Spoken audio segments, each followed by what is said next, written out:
उत्तर प्रदेश विधानसभा के बजट सत्र के दौरान मुख्यमंत्री योगी आदित्यनाथ ने समाजवादी पार्टी पर निशाना साधते हुए कठमुल्ला शब्द का उपयोग किया, जिससे विवाद उत्पन्न हुआ। उन्होंने सपा पर आरोप लगाया कि वे अपने बच्चों को अंग्रेजी माध्यम स्कूलों में पढ़ाते हैं, जबकि अन्य बच्चों को उर्दू पढ़ाकर मौलवी बनाना चाहते हैं। योगी आदित्यनाथ ने कहा कि सपा देश को कठमुल्लापन की ओर ले जाना चाहती है, जो स्वीकार्य नहीं होगा। इस बयान के बाद राजनीतिक पार्टियों ने अपने अपने तरीके से प्रक्रिया देना शुरू कर दिया है। इसी में कांग्रेस नेता इरशाद उल्लाह ने भी कहा कि संवैधानिक पद पर बैठे व्यक्ति को ऐसी भाषा शोभा नहीं देती और उर्दू शब्द तहजीब और प्यार की भाषा है। आइए सुनते हैं इरशाद उल्लाह ने क्या कहा। मुख्यमंत्री योगी आदित्यनाथ के कठमुल्ला बयान पर हलचल मच चुकी है। राजनीतिक पार्टियां अपने अपने तरीके से बयान दे रही हैं, अलग अलग बयान प्रकृतियाँ लगातार आ रही हैं। समाजवादी पार्टी, कांग्रेस पार्टी ऐसे, और मुस्लिम कम्युनिटी बहुत ज़्यादा क्रोधित नज़र आ रहा है इस बयान के बाद। मुस्लिम कम्युनिटी से आते हुए हमारे साथ इरशाद उल्लाह जी हैं, जो कि कांग्रेस नेता हैं और वर्तमान पार्षद भी हैं। हम उनसे बात करेंगे कि इस बयान के बाद उनकी क्या प्रतिक्रिया है। प्रदेश के मुखिया ने कठमुल्ला जैसे शब्द इस्तेमाल किए, उसको कैसे देखता है? देखिए, एक शेर के साथ हम अपनी शुरुआत करेंगे। ये हवेली, ये झोपड़ी का मुकद्दर फूट जाएगा। ये हवेली या झोपड़ी का मुकद्दर फूट जाएगा अगर ये साथ हिंदू मुसलमान का छूट जाएगा। दुआ करो कि हम में कायम रहे मोहब्बत, दुआ करो कि हम में कायम रहे मोहब्बत।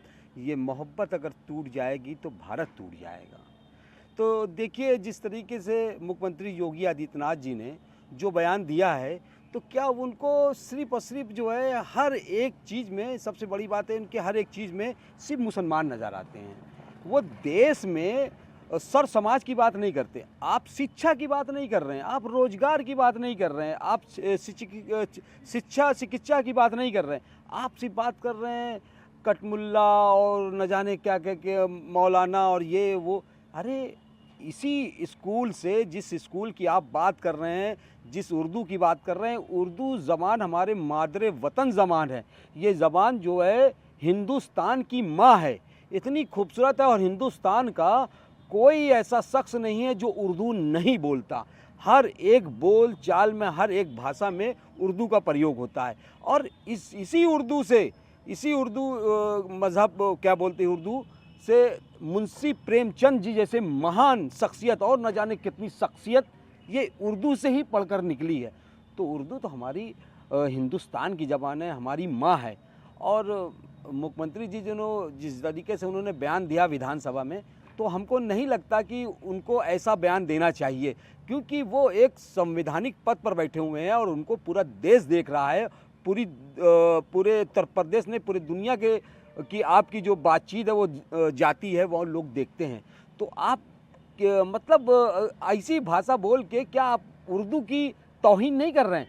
आप ज़बान को ये दिखा रहे हैं कि किस तरीके से हमारी परिभाषा है।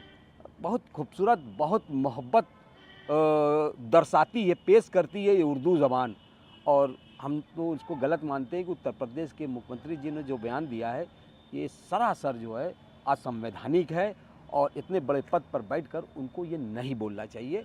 मुस्लिम समाज कितना आहत है इस शब्दों से? देखिए, मुस्लिम जो है एक ऐसा बरकती कौम है कि जो भी मुसलमानों को गलत या कह के वो सत्ता में पहुंच जाता है। आप विधायक बन जाओगे, आप सांसद बन जाओगे, आप मंत्री बन जाओगे, प्रधानमंत्री बन जाओगे, मुख्यमंत्री बन जाओगे। इतना बरकती ये शब्द है मुसलमान।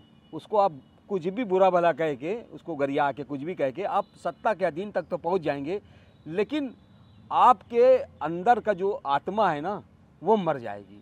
वो आप किसी एक को, अच्छा, ये हम एक चीज़ पूछना चाहते हैं कि आप ये बताइए कि आप ईश्वर के पास जाएंगे और ईश्वर से कुछ मांगेंगे कि ये ईश्वर, ये परमात्मा, ये अल्लाह खुदा, हमारी जो मुरादें हैं, जो हमारी तमन्नाएं, उसको पूरी करो। उसके लिए आप प्रार्थना करते हैं।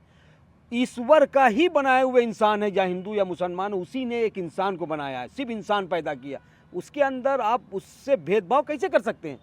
और उसके बाद उसकी बनाई हुई चीज़ से आप नफरत करके ईश्वर से जाओगे मांगने के लिए, तो ईश्वर आपकी कभी नहीं सुनेगा, क्योंकि ईश्वर ने ही उसको बनाया है।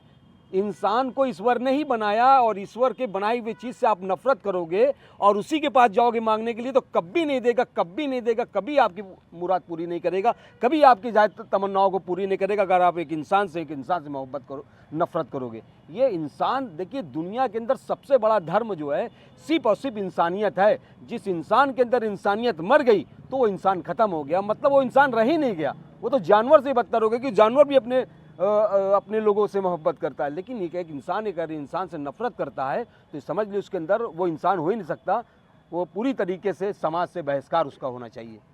और जैसे कुछ दिन पहले अपने स्पीच में उन्होंने टप्पू और पप्पू का नाम लिया था, तो उसको किस तरीके से देखते हैं आप? देखिए हम एक चीज़ बता दे रहे हैं, जो पढ़े लिखे लोग हैं उनकी भाषा और जो कम पढ़े लिखे लोग हैं उनकी भाषा का अंतर कर लीजिए, आपको समझ में आ जाएगा कि इतने मतलब संवैधानिक पद पर बैठकर ऐसी भाषा अच्छी नहीं लगती। आप भी अपने घर में आप किसी से बात करते हैं तो बड़े सहनशीलता और बड़ी सभ्यता से बात करते हैं, वो आपका अपना एक स्वभाव बताता है कि आप मतलब किस तरीके से हैं।